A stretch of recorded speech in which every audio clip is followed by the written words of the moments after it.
So Beck, obviously, let's start with the title of the book. Obviously, the word hustle sometimes has a negative connotation and can be considered, a negative perspective to a lot of people. Can you explain your perspective? Because I know that you don't mean the 1970s dance when you speak about the happy hustle, but it would be really, really lovely to understand kind of the journey of getting to the title of the book and kind of where you started with that. Yeah, I mean, it is quite a journey. So I'm going to share a couple of things about it. So the first is I love words, and I particularly like quite complicated words. And the original idea came from side hustle, which is quite common now. We're quite used to that as a phrase. So the title Happy Hustle came from user research. And when we talk about making ideas happen, and we'll talk about how often we can be the worst judge of our ideas, we need to get feedback. And that's what happened with that title. I came up with about 20 or 30 different titles that we user tested with lots of people, ran Google ads to see what people liked, and Happy Hustle was the one that resonated with people the most. So there's a few different approaches to that. Super. And Beck, obviously we talk about, customer validation and market research and testing things all the time throughout all of our programs and all of our events in terms of making sure that what you're building, there's a need for. But obviously you talk about the direction from the book and how you speak about it, but you talk about founder bias.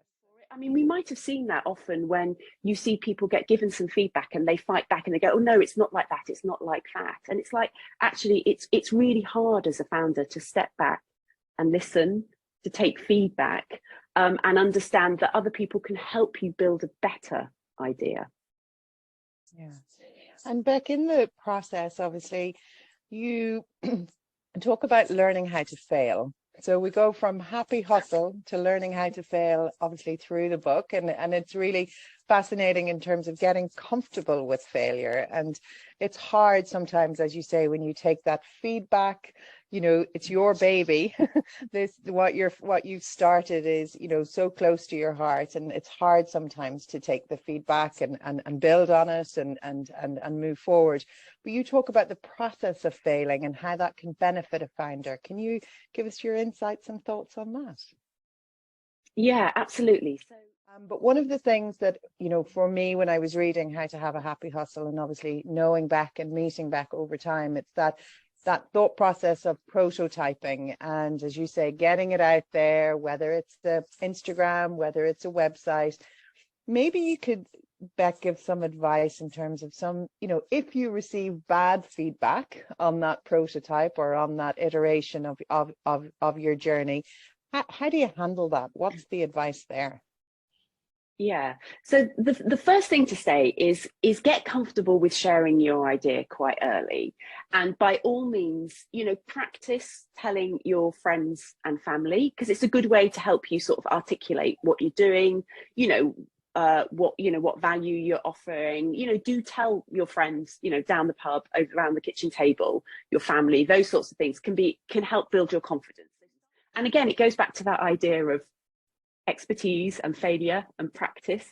The more you speak to people about your idea, the better you get at it. The more you listen, you become a better listener. The more feedback you get, the better you become at being able to assess it. And it's your idea, so you can reject feedback as well. Yeah, there's a lot there. It's hard. Yeah, there is a lot there, but it's about that persistence, right? And in making sure that you're validating through and speaking to those around you and customers as you continue to grow and develop your business is so key.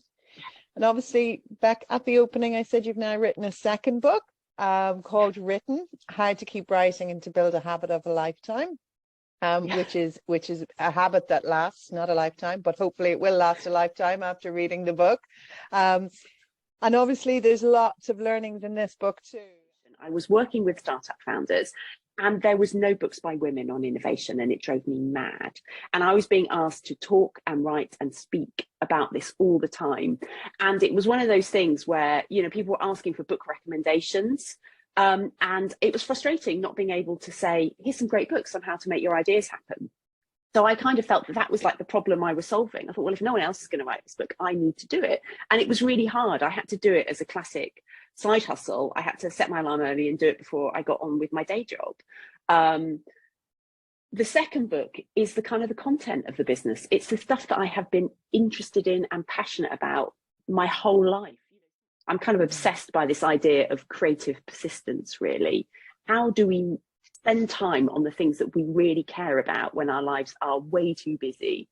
And some of those ideas are in conflict with all the other things we have to do. And in the book, Beck, you talk about creating habits. And obviously, you know, I read it and did a little bit of self-reflection as I was working through and going, oh God, I need to get better and at creating those habits that I know that will add value, you know, whether it's a LinkedIn post, whether it's a blog article, you know, content for the website, whatever the case may be. But it's how do you create those habits? What are your top tips?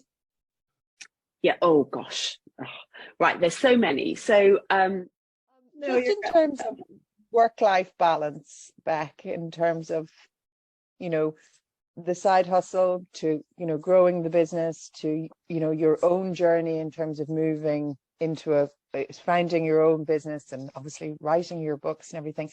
What have you advice that you could share with the community in terms of how to find that balance and keep that balance in I suppose in ways creating that habit for yourself too?